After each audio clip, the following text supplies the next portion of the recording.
Seperti orang tua pada umumnya, Frank senang jika ada teman bicara di dalam kereta. Frank menceritakan pada salah satu penumpang di kereta bahwa dulu dia bekerja melapisi kabel-kabel telepon dengan pelapis PVC supaya kuat dengan serangan cuaca. Bertahun-tahun kerja di dalam pabrik itulah yang membuat paru-parunya kini bermasalah.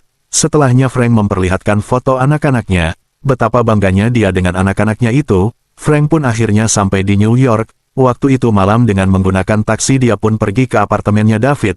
Setelah berkali-kali membunyikan bel enggak ada jawaban di sana. Sehingga Frank pun berpikir kalau David lagi keluar. Namun setelah berjam-jam sampai ketiduran di luar, David pun enggak muncul-muncul. Frank pun membawa kopernya pergi mencari tempat berteduh. Di dalam perjalanan dia melihat sebuah galeri lukisan besar dengan tanda tangan David pun dipajang di sana. Frank pun senang banget jika David mewujudkan cita-citanya. Frank kemudian pergi ke kafe untuk sekedar menghabiskan malam. Besok paginya Frank kembali ke sana. Untungnya ada penghuni lain sehingga Frank pun bisa masuk ke dalam. Sesampainya di depan pintu apartemennya David, anaknya itu juga gak ada di sana sehingga Frank mengeluarkan amplop surat dan menuliskan bahwa dia sebenarnya ingin memberikan kejutan namun David gak ada di rumah. Frank akan menghubungi David lagi nanti. Frank melanjutkan perjalanannya dari New York.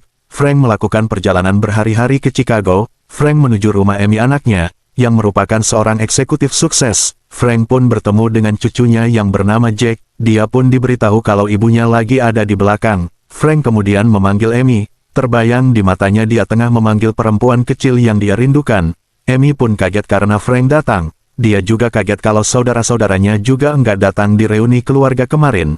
Ini adalah pertama kalinya Frank datang ke rumahnya Amy. Ketika itu Amy menyuruh Jack untuk mengajak kakeknya bermain golf di luar. Kesempatan itu digunakan Frank untuk mengenal lebih dekat cucunya itu.